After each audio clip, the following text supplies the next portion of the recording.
Here we go again, another day of life.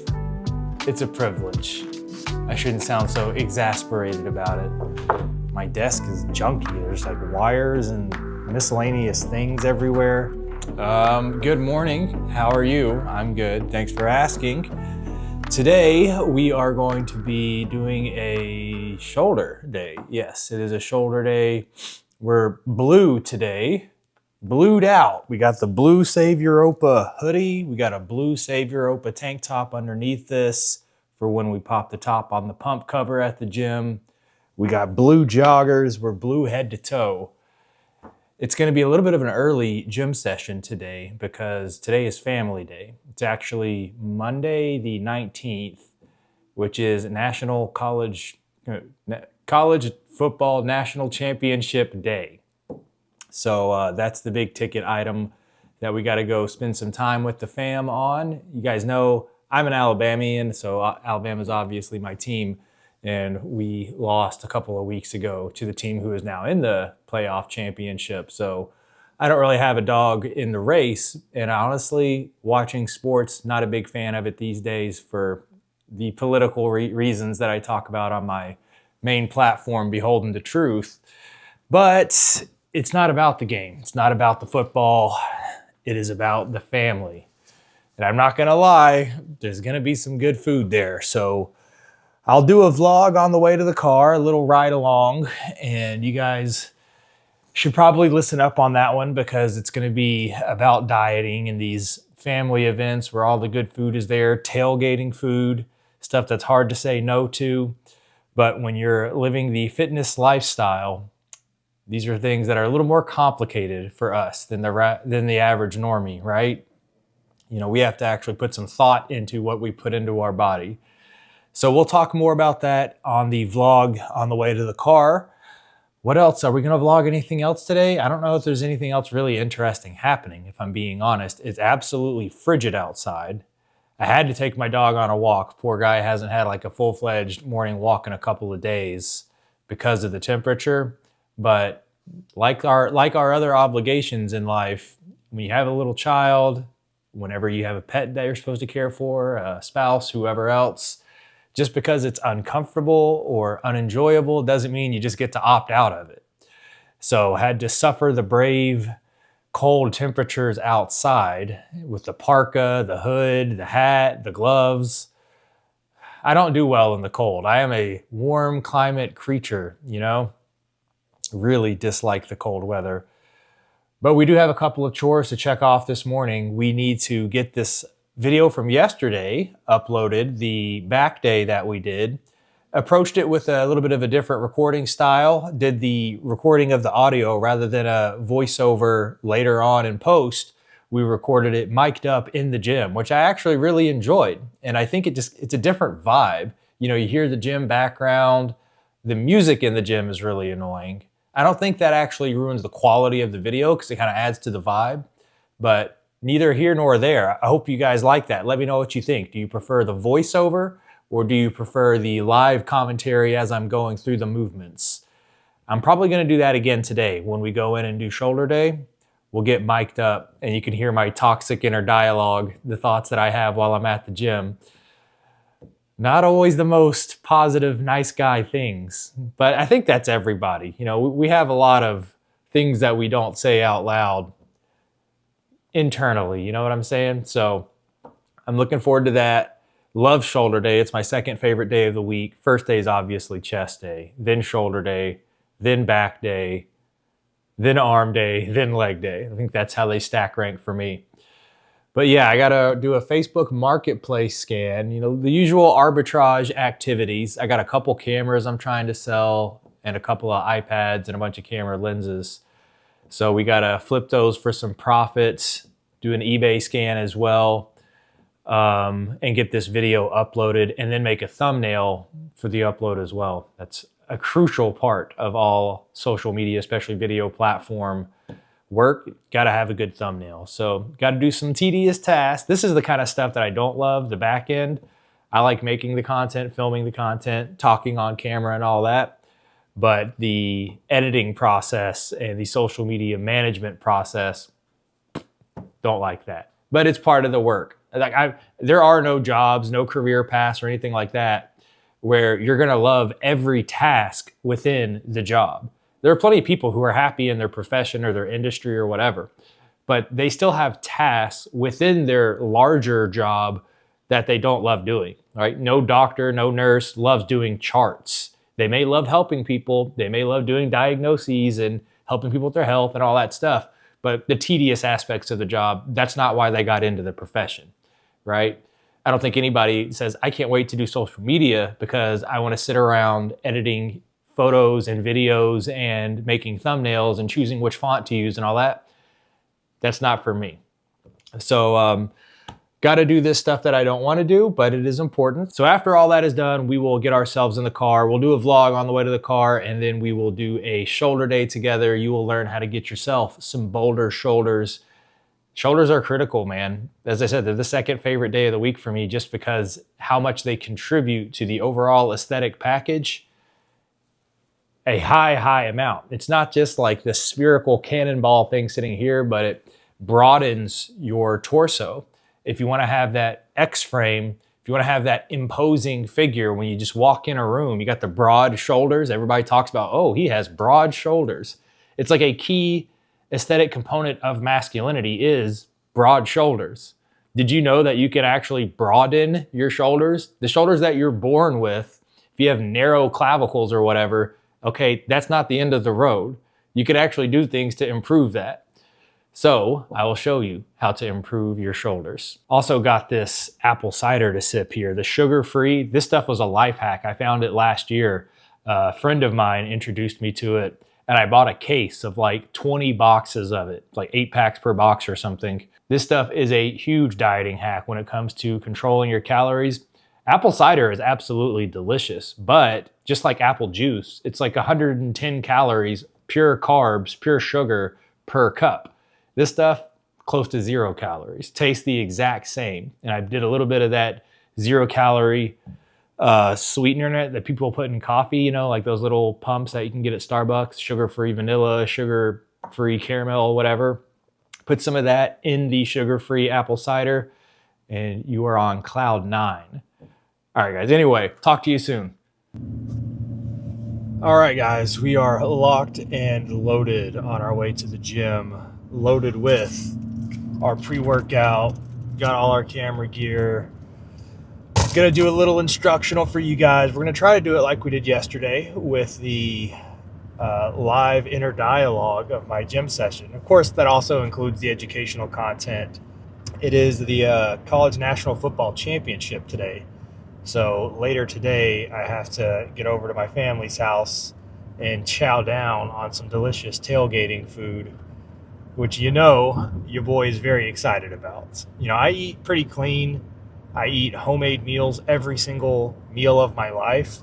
And this one too will be a homemade meal, but it's not made by me, meaning it's not made with pre-selected ingredients that are calorie and macro conscious, you could say. You know, I live in the South, so everything here is cooked with a whole stick of butter and a whole pound of added sugar for the desserts and all that kind of stuff, which you can't complain about because it tastes great. This is the topic of today's vlog, is the dieting compromises and how to balance family life, personal life with the ongoing, because it never ends, it is perpetual, dietary restrictions of the fitness lifestyle or bodybuilding. You know, discipline and being consistent, practicing the art of self-restraint.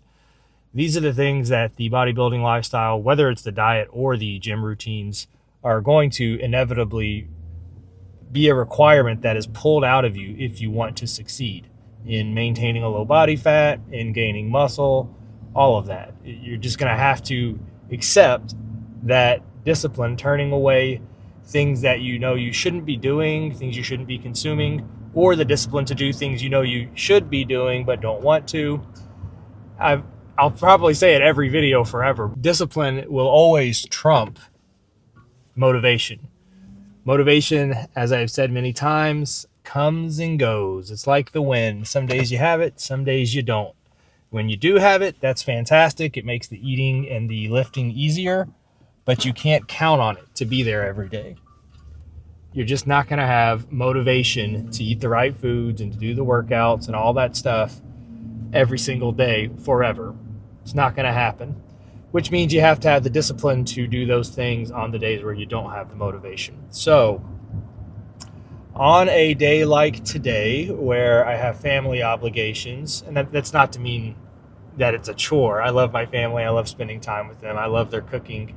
They do not partake in the fitness lifestyle really whatsoever. In fact, they're kind of the inverse, very sedentary, and they eat like shit. So I know anytime I hang out with them, there's going to be a lot of temptation, lots of goodies that I can snack on and enjoy the way they taste. But then I will have to feel the pain of regret depending on how much I indulge later on.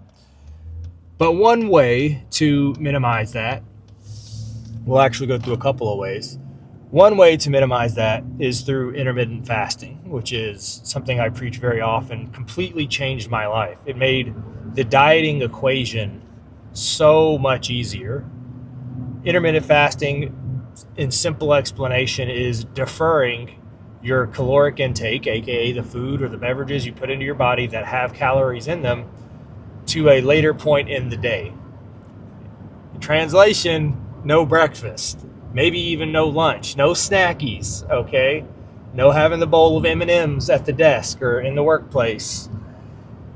You try to save as many calories as you can until the latest point in the day that you can, preferably sometime in the PM. At a minimum, you should start by skipping breakfast, and that's kind of the training wheels, and then you will over time learn to be able to postpone your hunger cravings and whatnot until later in the evening, perhaps after the workday. That's my honest suggestion. I don't eat a single calorie. I consume no calories all day until 6 p.m. And then, because you have been restrained all day, you get to have a feast. You get to have a very large meal. If you want to have, I'm looking at a Chick-fil-A right here. If you want to have Chick-fil-A and fries, guess what? That's like 1,100, 1,200 calories. And if you're a grown man, you probably need 2,000 calories, assuming you're just starting out. Eventually, you're going to need more than that as you accumulate a good bit of muscle. And so if you wanted that Chick-fil-A, then okay, wrap up your day with Chick-fil-A and you'll actually still have a number of calories left. You could even get an extra 10-piece nuggets. That's like 500 calories on top of your chicken sandwich and a large French fries meal. And that's still below 2,000 calories. And you should be able to go to sleep nice and full because you just had a meal and even an extra side entree. So once you have pushed through the difficulty of the whole 3 square meals or 5 small meals and all the other propaganda that most of us blindly swallowed our whole life, where we have to essentially feed at the trough all day of food in order to be physically healthy or to be mentally happy, that's all not true. Like, I'm the walking evidence of that. I get my blood work done every 6 months, crystal clean, and I have maxed out my fat-free muscle index, mass index 5, 6, 7 years ago at this point. I mean, I don't know what to tell you. You don't need to eat all these damn meals. You don't need to snack. Oh, but what about my blood sugar levels? What about my hunger? It's all in your head. Okay? The long arc of human history, the thousands of years that we have been roaming this earth, do you think that they methodically planned out when their next harvest was going to afford them to be able to eat 5 small meals a day or 3 square meals a day? Whether or not they were foraging through bushes for berries or they were waiting for their next big piece of game, killing a lion, a mastodon, whatever, for meat, they didn't have the luxury of modern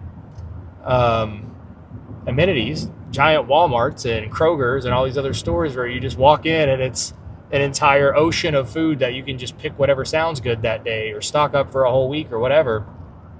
It's not how the world worked for thousands and thousands of years. People ate when they could, and when they couldn't, they fasted. Which brings me to my next topic, this fasting concept. what is written in the Bible about fasting, it obviously is a pre-shadowing to discovering in the modern era what these nutritionists will suddenly want to tell you, like, we just found out how healthy fasting is for you. Okay, but this was written down 3,000 years ago. We knew this. We knew that fasting was physically healthy, but also very mentally advantageous, as it teaches you to turn away temptation, delayed gratification, self-denial. These are concepts that the Bible teaches, not just in terms of fasting and your food consumption, but in all facets of life. If you can look at what is easy and opportunistic right in front of you, knowing that that will make you happy, but consciously aware that if I don't indulge in that right now, there's something better for me later on, whether it's in this 24-hour daily cycle or a week, a month, a year, or however long down the road. That is like a mental superpower this day and age. And all of this body positivity nonsense that is preached now, healthy at any weight, the ability, especially when it comes to food and consumption, to say, I'm not going to indulge. It's like, that is that simple. I am not going to indulge. I'm going to eat what I know I need in terms of calories and macros. And guess what? Eating within your needs can still be extremely fulfilling. I go to sleep like a beached whale every night. I eat so much food and it all tastes absolutely amazing. Pizza, burgers, French fries, ice cream, cookies, brownies, cheesecake, whatever. People have birthday parties. It's New Year's, it's Thanksgiving, it's Christmas. There's a work celebration. Like, there's always going to be a reason that people use as an excuse to eat this food that is counteractive to their goals when it comes to the fitness lifestyle. It undermines their progress, because now they're going to have to go do cardio that they probably don't want to do and probably aren't going to do to shave off those extra calories. Or they're going to have to restrict their caloric intake the next day, which that is a method, but then you quickly fall into what they call yo-yo dieting, which I was absolutely guilty of, especially the first year of my fitness lifestyle. Because it is about the long-term average. You know, if you eat a couple thousand extra calories a day, it doesn't just immediately turn into fat. But that being said, how your calorie maintenance or surplus or deficit works is it's your rolling average that matters. So if you have a 3,000 calorie day, then a 2,000 calorie day, and a 1,000 calorie day, over the course of those 3 days, your rolling average is 2,000 calories. And the same can play out through the rest of the week. Some days you're high, some days you're low, some days you're in the middle, but it averages in the middle. Whatever that average in the middle is, that is what is going to dictate the body fat percentage that you're maintaining. If you're averaging a calorie surplus, then you will be gaining body fat. If you're averaging a calorie deficit, then you will begin to lose body fat. And so, yes, it is true. If you overeat one day, you can compensate for it the next day. But what that sets you up for is basically starve yourself on day 2 to make up for day 1. You're going to sit there with your stomach grumbling, and you're going to be thinking about all these foods that sound good, and these cravings are going to come up. And then your coworker is going to say, hey, we're going to Chipotle, or we're going to Chick-fil-A, or wherever else. That's yo-yo dieting. We have to avoid that. That is a lot of times emotional eating, binge eating. These are all different types of eating disorders that people stumble into as they get into the fitness lifestyle. They want to count their calories. They want to restrict their calories so they can get lean. But then day 4 or 5 of a calorie restriction, they blow it. The temptation is too much, or the work celebration comes up, the family thing, whatever. And then they eat 4,000, 5,000 calories. And then they feel guilty the next day. And so they try to eat 500 calories. You know, they eat a banana all day. And then because they ate a banana all day that day, the next day they're swinging back to the other side of the spectrum.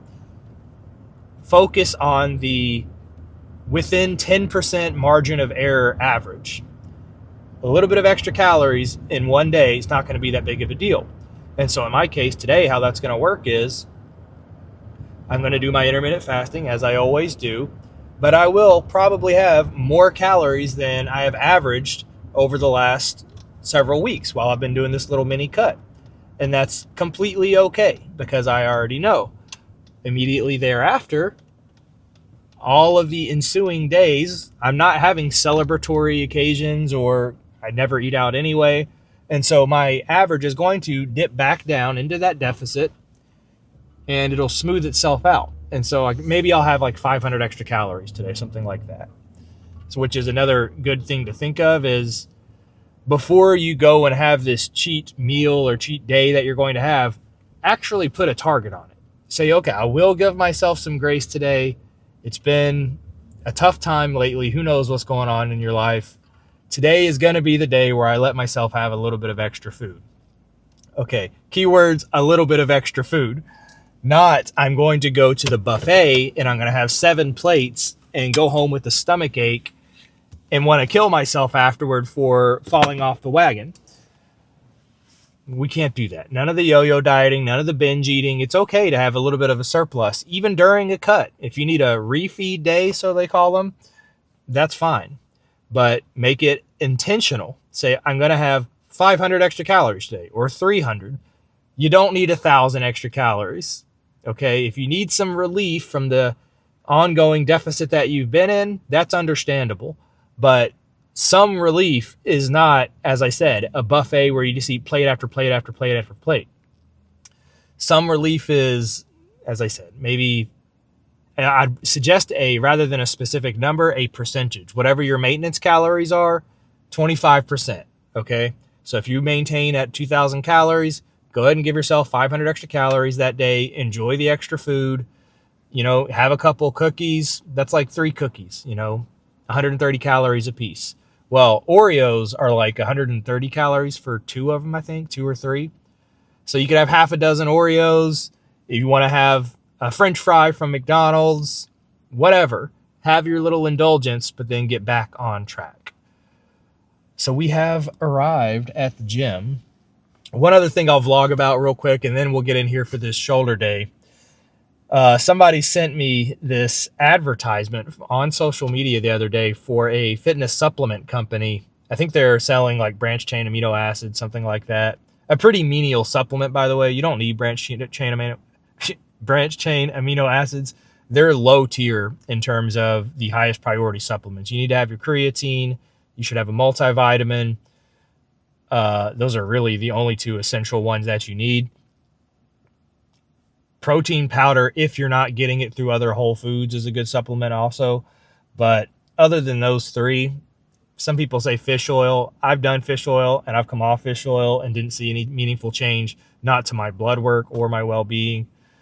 Just telling you how it is based on anecdotal experience. You can go read the white papers yourself. But anyway, this social media ad was for some supplement company, and they're selling like the little 1-serving satchels of BCAAs or some other powder. And this morbidly obese girl, I mean, like packed in like a sausage into her spandex athleisure apparel, is in slow motion, 120 frames per second, pouring the powder into her little sport bottle.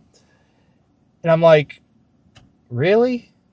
Are we that desperate to virtue signal and masturbate ourselves with how good we feel about body acceptance, body positivity, healthy at any weight? Like, honestly, I wouldn't want to be associated with any brand that is out there pushing that message. And I know, look, if you guys know my other platform, Beholding the Truth, I talk religion, politics, and a lot of controversial subjects, and I'm very unapologetic in doing so, and that doesn't change on this channel. The fact of the matter is the normalization of, honestly, sin, gluttony, and sloth are biblical sins. If you have a problem with my opinions, it's not Josh you have a problem with. You have a problem with Jesus Christ and his teachings. You have a problem with the Bible. If you believe that normalizing gluttony and sloth is a good, healthy thing to do for any society, much less an individual, you are wrong. You are biblically wrong. And so that's what this is. Look, look, don't come at me with the whole, well, at least they're trying. Maybe she's on her way to dieting off the 150 pounds that she needs to diet off. Maybe she is. Good for her. But in terms of Calvin Klein ads and supplement companies and clothing apparel companies putting these fat ass people in tight pants and stuff like that, you know, I came from an era where the word model or fitness model, fashion model, it actually meant something. What does the word model mean, by the way? Model is the goal. Model is the gold standard. If you're building a model airplane, can you just throw it together however you want, haphazardly, and be like, oh, this is the same as somebody who meticulously followed the directions and built it perfectly? No, the model is the model. Okay, so for a fitness brand or a supplement company to take their products and hand them to somebody who is not the model of fitness, athletics, and say, here, you are now the face of our company, you're contradicting the whole point of bringing a model into your product in the first place.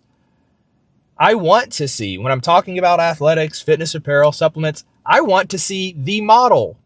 I want to see the aspirational vision of what this is supposed to look like in the normal, regular world, not the inverted 2025 world that we live in that has thrown away the Bible and the teachings of sloth and gluttony and every other sin. I don't want to see that stuff. I'm very disappointed in every brand, and I could name them, who have done this. You see it when you walk into Target. You see it when you walk into a Nike store. You see it with plenty of different fitness apparel companies who, for the sake of chasing revenue or for the sake of masturbating their own virtue signaling feelings, look how good of a company we are. We accept everybody. Everybody is an athlete. Really? Are people who aren't exercising athletes? Are people who don't put the anywhere near right nutrition in their body, would we call those people athletes? No, everybody's actually not an athlete.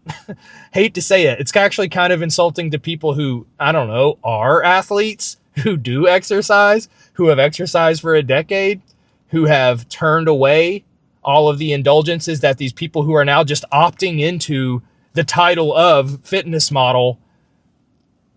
So insulting. I really don't like it. Anyway, I saw that ad and I just had to do a little bit of a rant about that. So we are now outside the gym. I got to start working on this pre-workouts and do a little bit of the happy hour work here in the car. Get the laptop out, do some video editing, social media management, Facebook Marketplace scanning, just a little bit of arbitrage, make a couple extra bucks. But then we will go in and we will have ourselves a shoulder day, and you'll learn everything you need to know on how to have huge, broad shoulders. All right, guys, see you in there.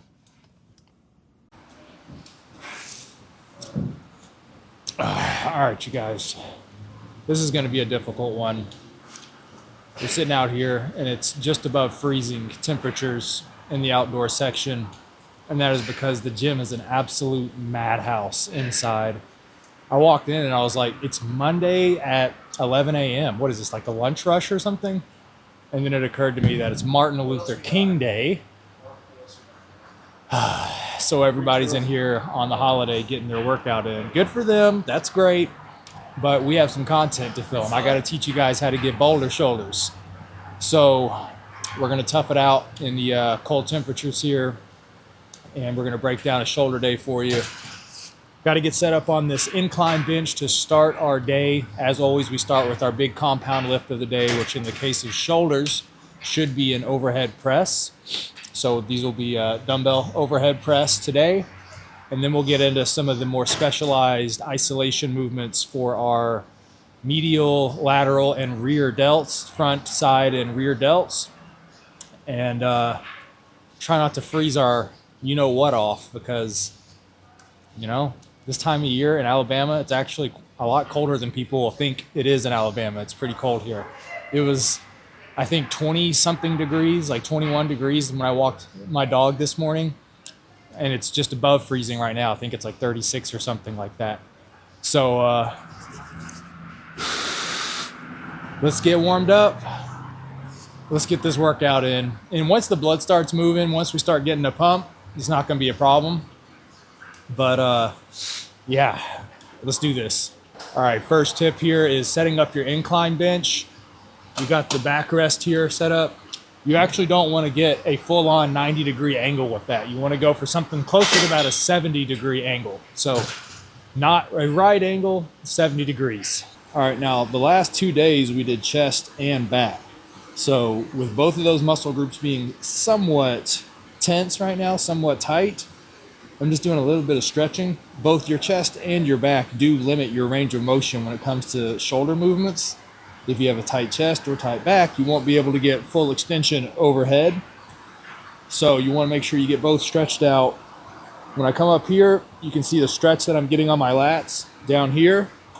So I'm grabbing the top of the pad, and then I imagine trying to pull my head through my arms and take my chest off of the pad. And the tighter your lats are, the less you'll be able to do that. So pull your head all the way forward.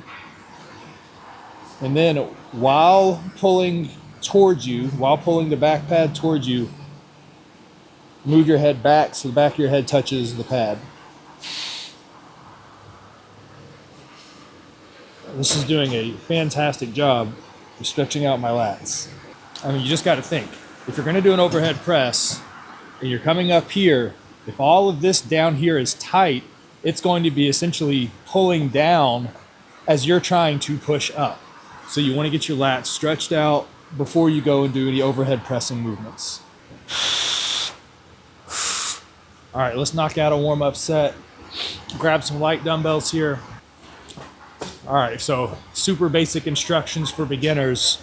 Overhead press with the dumbbells. You got both of these sitting on my quads here. And I like to kick them up. So I start with my toes on the ground and then you kick it up like that to get its shoulder height. What you should not do is this. Then you're already straining the muscle you're about to hit before you've even set up to do the movement. So use your legs. You're not going to be using them today. You won't be using them again until the next leg day.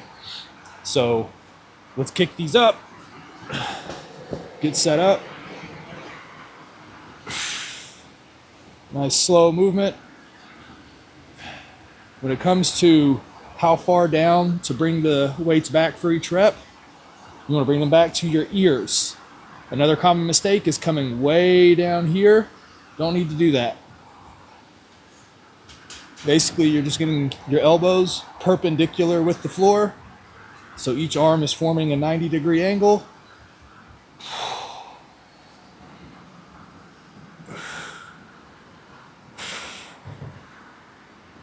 Chest tilted up towards the ceiling. Slight curve in the lower back.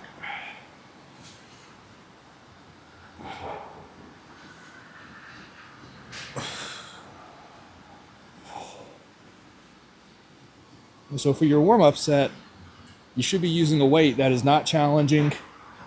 This is just waking your muscle group up to let it know what the movement pattern is about to be with the real weight.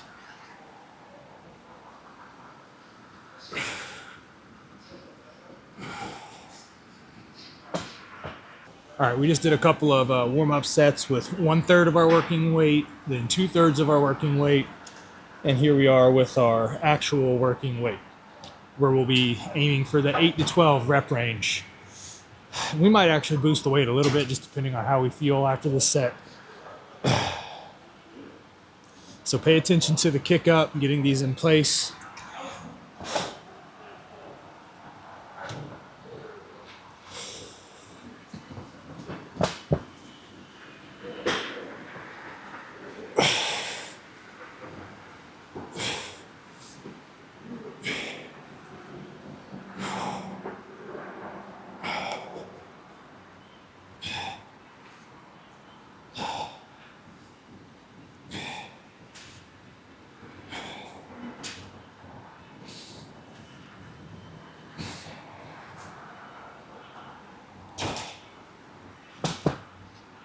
Easy. All right, second working set.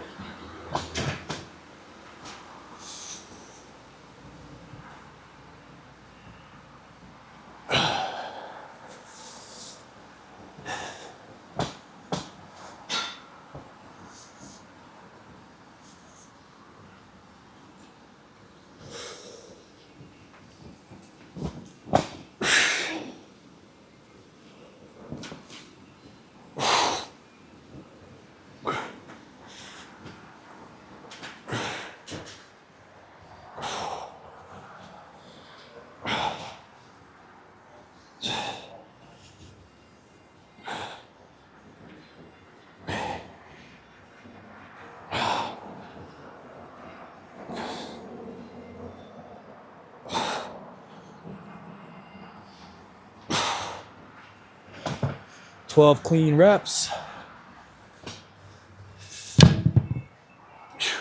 Absolutely love this outdoor section during the summertime. During the wintertime, not so much, you guys, not so much. Good news is I have it basically all to myself. I can talk to myself without being judged. I know you guys aren't judging me, right? All right, we're about to do our third working set here of overhead press. Like even the steel on the dumbbells is freezing, which does not make these any easier. All right, big breath in as we kick these up. I should say big breath in before we kick these up.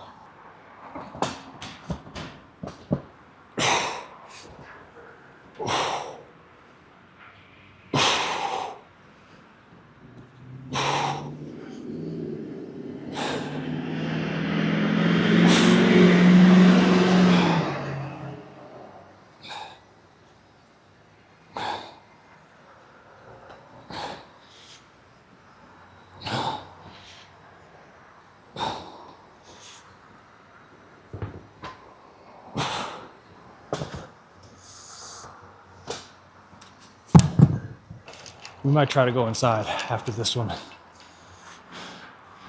Find some way to get these sets in around the crowd.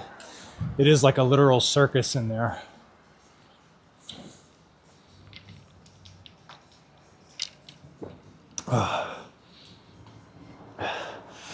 My back does feel a little too tight for comfort.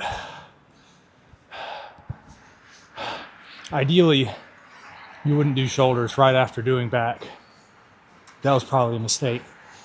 Should have done arms today or something like that, but we're already almost 25% done with the workout. So, and it really is only the overhead press that is constrained by tightness in your lats.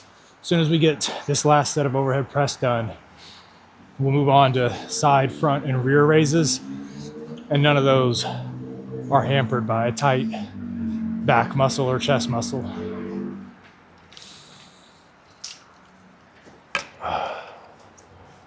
Let's get this over with. This is a tough day, tough sledding.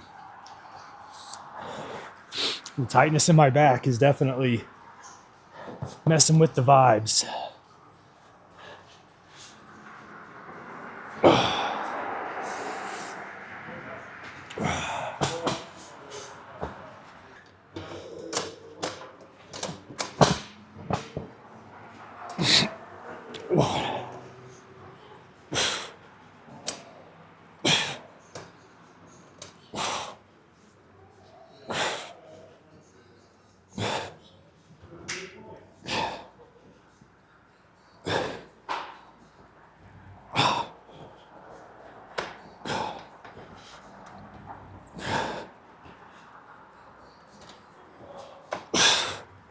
Whew.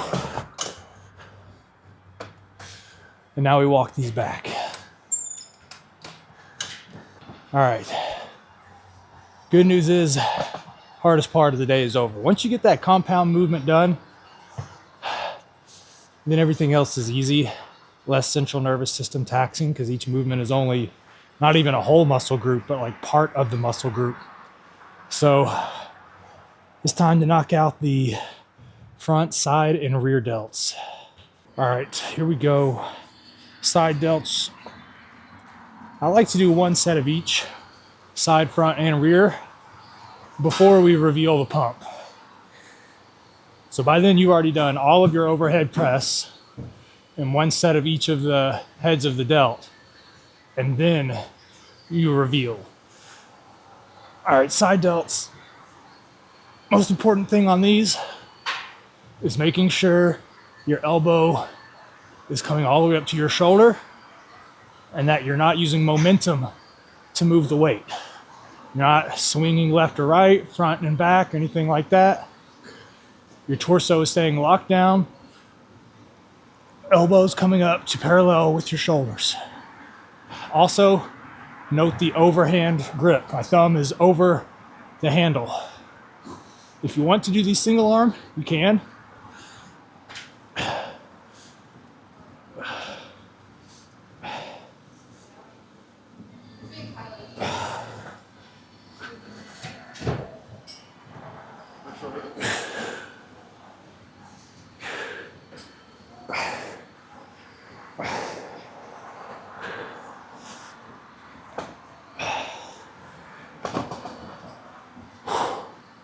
Now, the beautiful thing about these second, third, and fourth movements, especially if you're in a time crunch, you can superset all of these.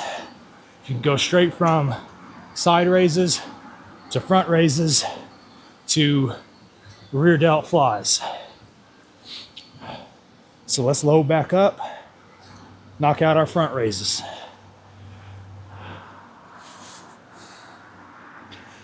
Keeping that overhand grip.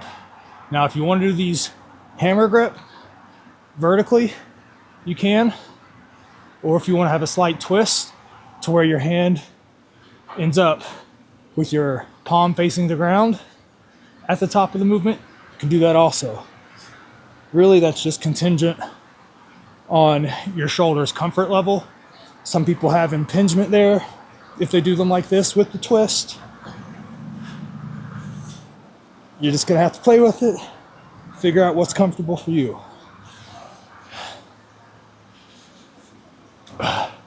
Maybe even a little bit of both, kind of like I'm doing. Maybe 5 with the hammer grip, and then 5 with the twist.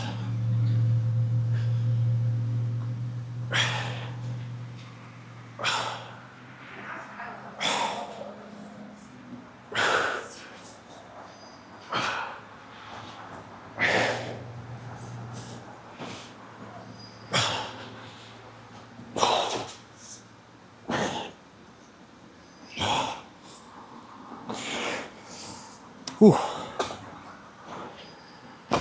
right, now we're starting to actually warm up a little bit, which is perfect because when it comes time to leave the hoodie behind, you don't want to freeze your balls off. Let's do a quick set of rear delt flies. Important to note on rear delt flies, you will always be using a significantly less weight than your sides and front raises. Typically about half of it, maybe even a third. All right, so we got some light little 15s here, which is another movement that will really humble you. Rear delt flies, you should not be using a lot of weight for these. It's a very small part of the deltoid. So keep your overhand grip, bend at the waist so that your torso is 90 degrees with the ground. You can either look down or ahead. And imagine you're flapping controlled, not flapping uncontrollably, but flapping your wings like a bird, but keeping your torso stationary. What you should not be doing is this. You see that all the time. You want to keep your torso exactly where it is.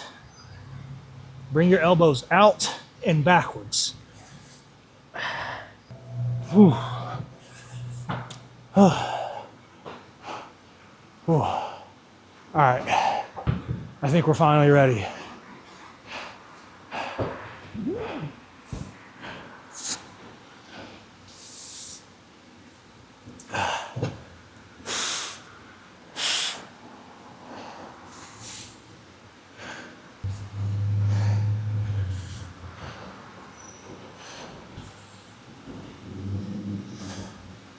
Excellent.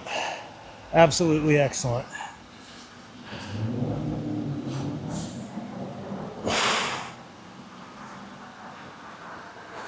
All right, second set.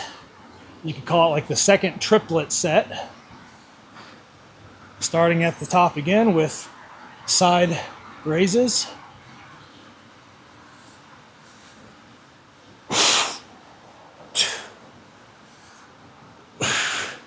And I'm looking in a window over here at my reflection, making sure my elbows are coming all the way up to my shoulders. Pretty much every movement you do, no matter what muscle group, ideally, you'll be doing it in front of a mirror, or if you don't have a mirror, use the selfie cam.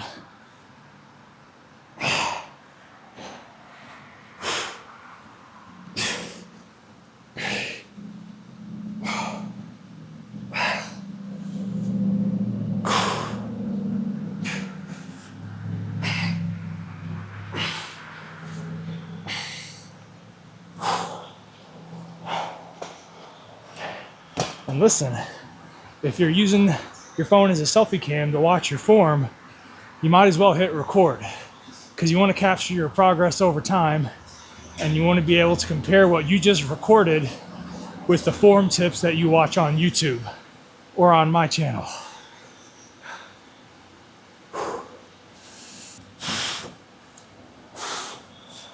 All right, you ready for some front raises?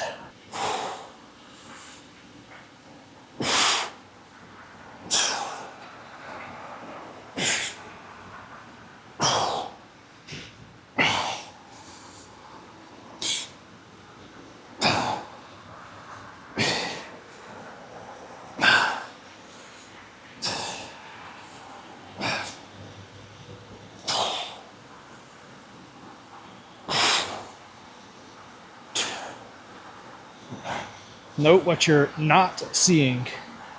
No swaying in the torso. No rocking. No using momentum to move the weight.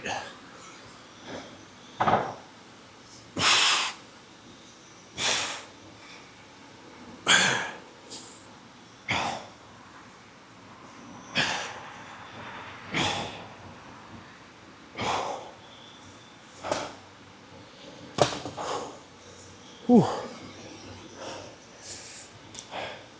How are they looking? I think I see some striations. The slits down the front of the delt looking like pumpkins. That's what we want. Second set of rear delt flies. Get ourselves into position here.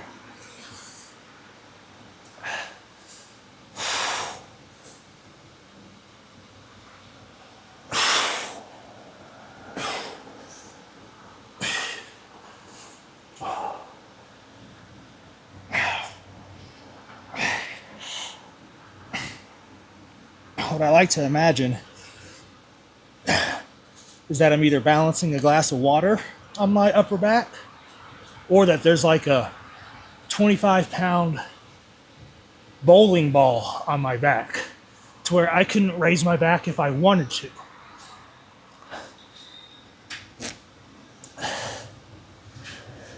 Otherwise, you're going to think like this. As you're moving, you're going to do that.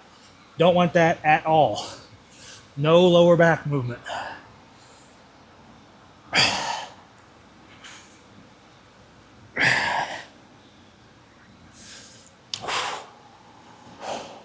All right, we are halfway done with our triplet sets, meaning we're more than halfway done with the day. Because remember, we started off with overhead press, and now we're halfway done with these. We've got 6 more sets left of shoulder day.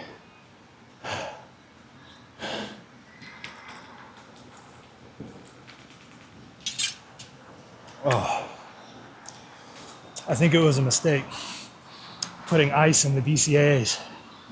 It's a little overkill. Oh, I'm actually considering going inside, trying to find somewhere to get these last sets in. I just want to change the scenery, mainly for the sake of the video. All right, check it out. I found the nice recliner inside. No, this is actually the lateral raise machine. Now, although it's called the lateral raise machine, meaning outward to the side, laterally, you can actually use this for all 3 heads of the delt. And I'm going to show you guys how. And this will probably be where we do all 6 of our remaining sets. So I need to put some more weight on this thing because it's a little light at the moment. Now these come in various setups in terms of the hand positioning and if there's even handles at all. But the principle is always the same. Elbows down into your side. Raise up to shoulder height. And repeat. One good thing about this machine is if you want to lean back into the back pad, you can make sure that psychologically you can think about how your back is touching the back pad the entire time, and that it shouldn't be coming up off of it like that, and you shouldn't be significantly pushing back against it either. Just enough to know that you're making contact with it. Still not enough weight though. Let's bump that up a little bit.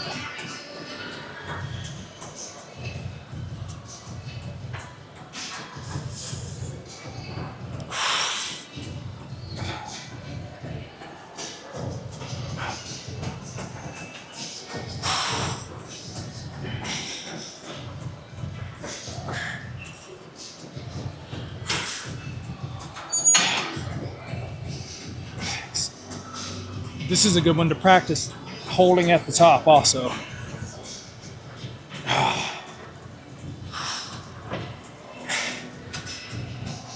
Now, one thing I like to do is actually not use these handles and fully extend my arms like this. You're not always going to be able to do that depending on how close the weight stack is to your extended arm over here. Not always an option.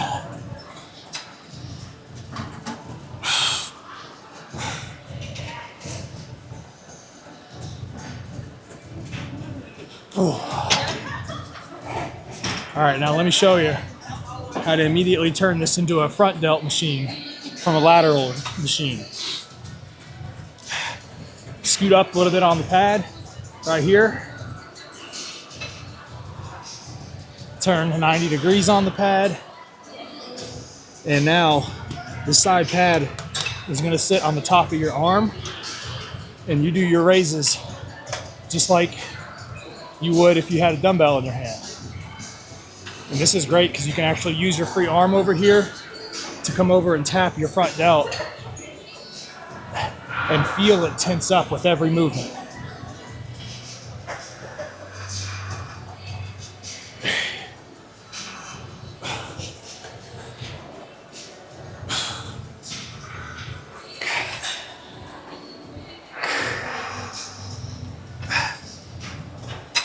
Two more. Ooh. And all you got to do, spin around, face this one, same thing, extend your arm.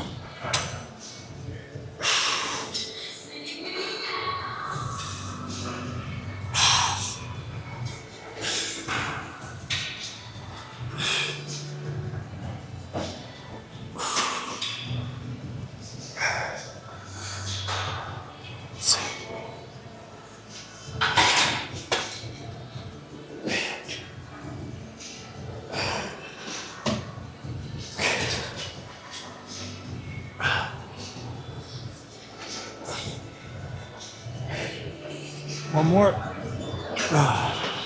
All right. Now.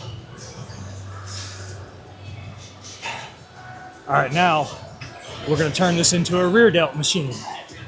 All right, as we position this to do our rear delts, you're going to need to drop the weight about in half, just like you did with the dumbbells for your rear delts.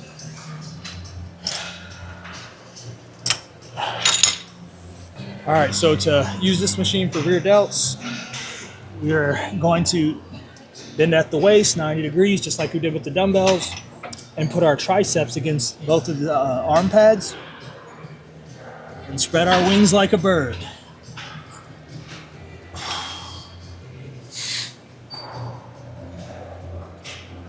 This is almost like doing a breaststroke in a pool.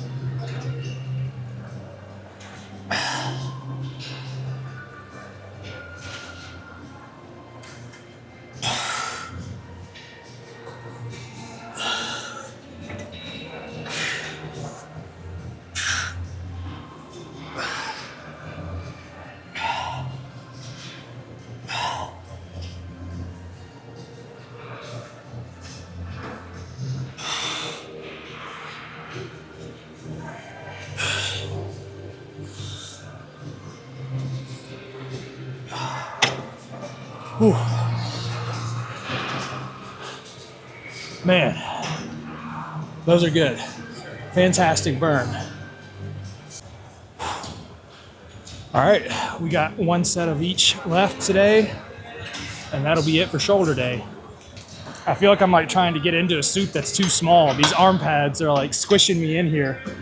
It's either that or I am just too large. I'm a little too wide for this. That's okay, I'll just sip my drink like a little child. Like,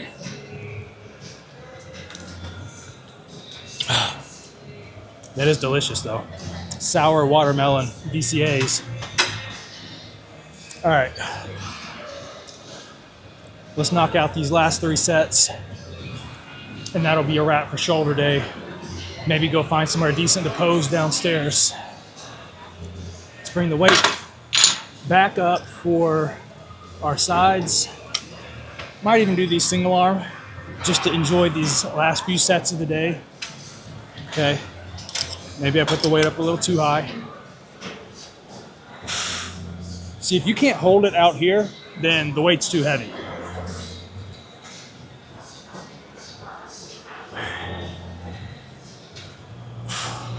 See how these are pause reps? We're pausing at the full extension of the movement.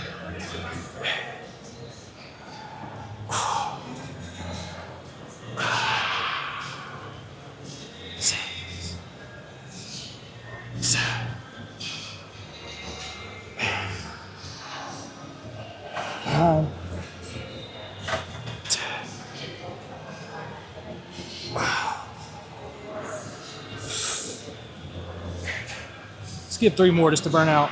1, 2, 3. Whew. Pause reps. 2. And you see me reach over. I'll do this all the time with every upper body movement. When I do them isolaterally, one arm at a time, I love using my free hand to touch the muscle that's working. We'll say it every video. It's all about the mind-muscle connection.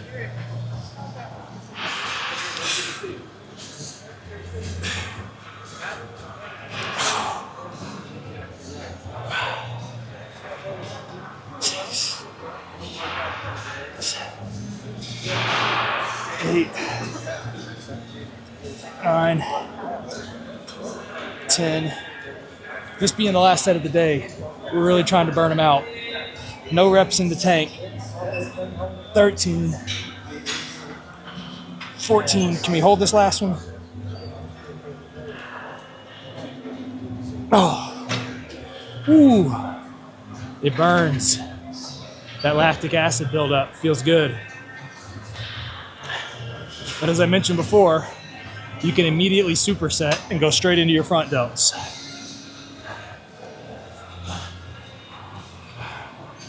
Here we go.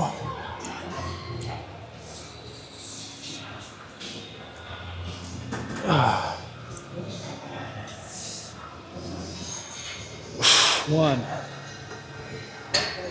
2, 3, 4, 5,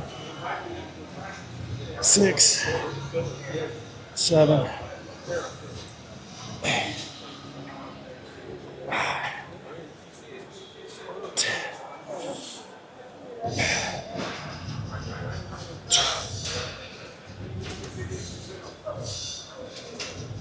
I'm going for 15 on this last set. I'm not pushing it on the weight. Pretty lightweight, honestly. When I'm doing these instructional videos, especially when I'm talking during reps, I can't quite exert the maximal energy that I normally would. So I compensate by doing some extra reps. So rather than 8 to 12, I might push it to 15. But the prescription for you guys is if you can do more than 12 reps, you need to be upping the weight. Get yourself back down into 8 to 10 range, preferably.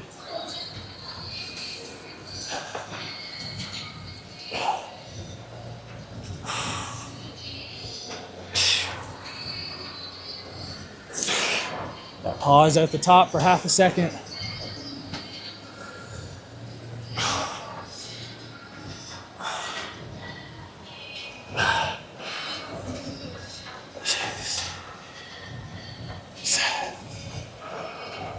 Eight, 9, 10.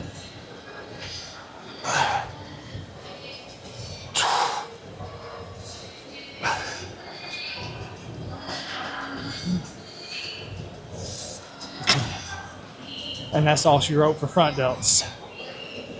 How are they looking here?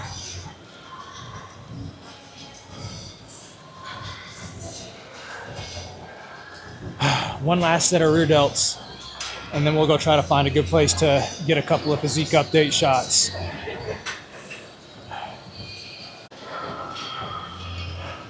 Remember to drop that weight back down for your rear delts.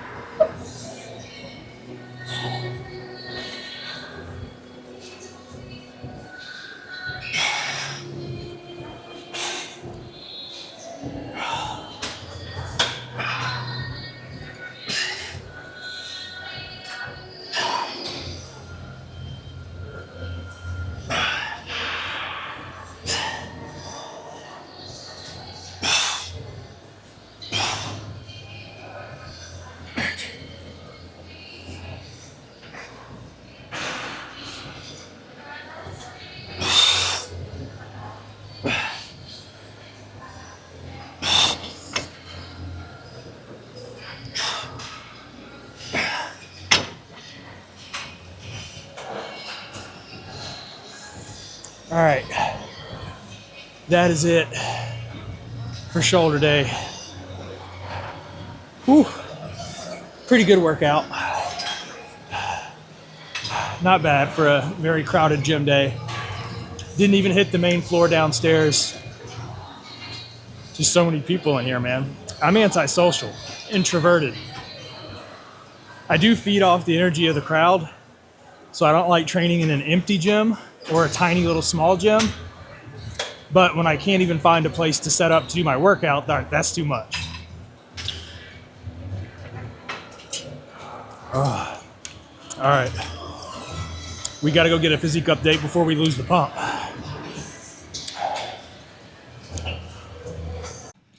Look at this. This is like the little family bathroom.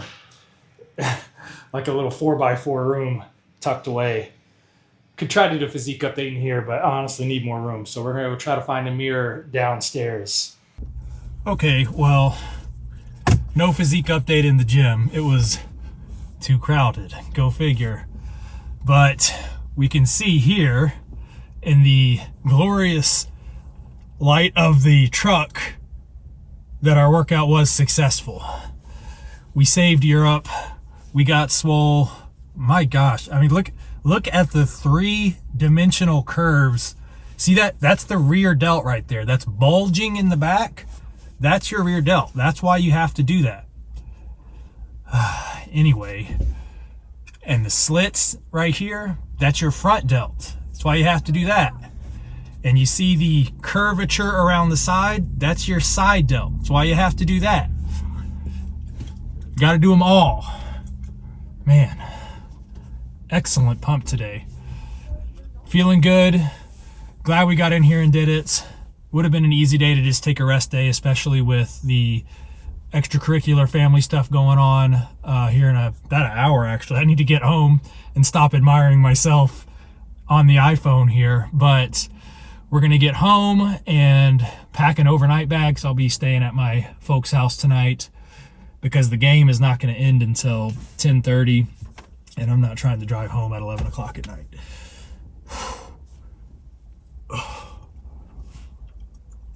All right. Let's fire up the truck,